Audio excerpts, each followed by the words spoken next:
like games and activities that challenge my thinking. And Sudoku, or Sudoku, however you guys want to try to pronounce it, it's a game of deduction, and it's very challenging. You can find it in different newspapers or magazines. And the games are ranked from easy to very hard, very difficult. And I'm going to teach you the basics so you can become a successful Sudoku participant. Okay, so Sudoku board is made up of 9 rows. You can see the rows all the way across, and 9 columns up and down. And then there's 9 little small squares. And the game, or the goal of this, is to use the numbers 1 through 9 only once in each of the rows, in each of the columns, and each of the little squares. It's really challenging. But to figure out where the numbers go, again, you use deduction. And so it's kind of like you're a spy, and you have to find out where the missing piece goes. It's really cool.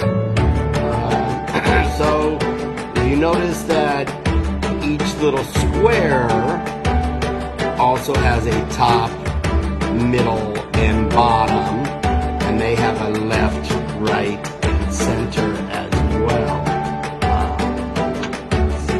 I usually start with the numbers 1, and this isn't a good example because we don't get any clues here, but if we look at, there's a 1 in the middle column here, and there's a 1 in the middle column there.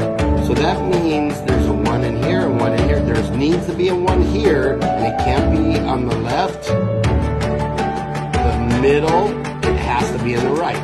But there's 2, and so it's really hard to distinguish which one goes there. So I'm actually going to fast forward to the number 6 and show you what happens.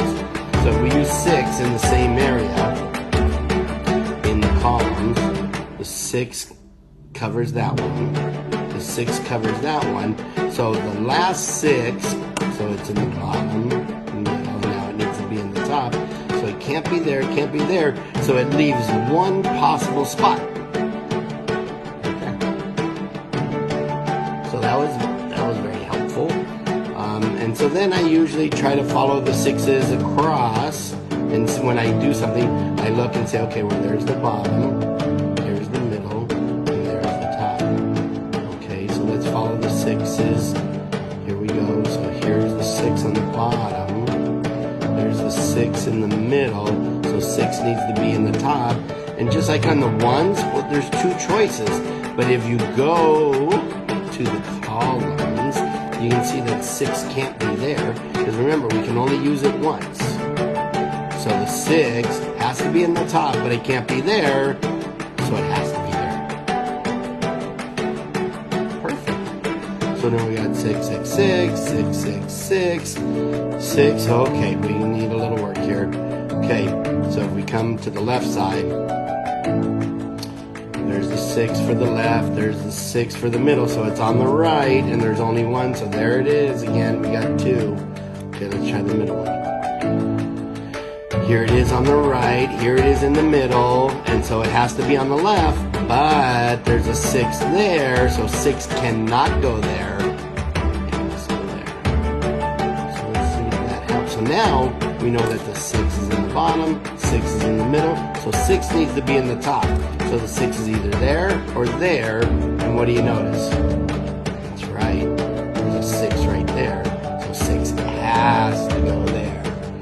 So I number, and so then I know I don't need to go after any more 6s because we have them all covered. Okay, I'm going to just follow in line and go to the 7s. Let's try the 7s.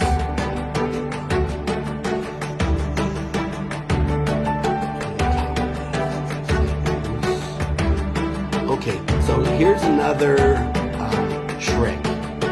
Okay, so I'm going to look at the left column, and there's no other 7, so I don't have them all covered. Okay, I'm going to just follow in line and go to the 7s. Let's try the 7s.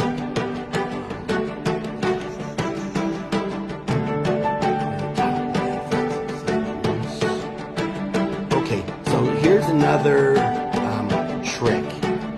Okay, so I'm gonna look at the left column, and there's no other 7, so I don't.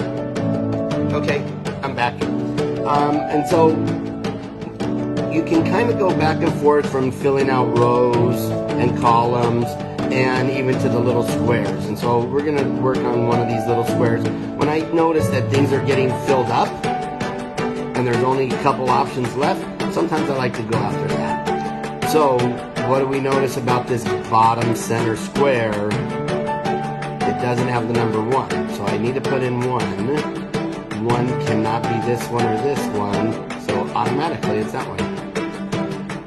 Oh, and there's the center, so that proves it. Okay, then there's a 2.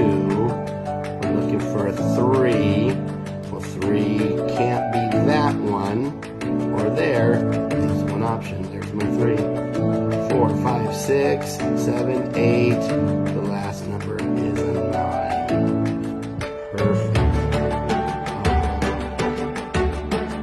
Then, you know what I try to do usually is when I get a full square, I try to either follow up with the columns, the boxes in adjacent to it, or the rows adjacent to it, because that helps fill it up quite a bit. Look at this, there's only 2 left. So if we look, 1, 2, 3, 4, 5. There's 6, 7, 8. Okay, so here's another thing to learn. There's an 8 here, even though it's not there, but that 8 can only be in this box one time. So 8 cannot go there, so 8 must go here. And then there it shows. It goes, here's my 8 on the left, my 8 in the center, my 8 on the right, and that leaves 5 right there. So those are pretty much the tricks of the game. I'll be right back. Okay, well, I like games and activities that challenge my thinking, and Sudoku, or Sudoku, however you guys want to try to pronounce it, it's a game of deduction, and it's very challenging. You can find it in different newspapers or magazines. And the games are ranked from easy to very hard, very difficult. And I'm going to teach you the basics so you can become a successful Sudoku participant.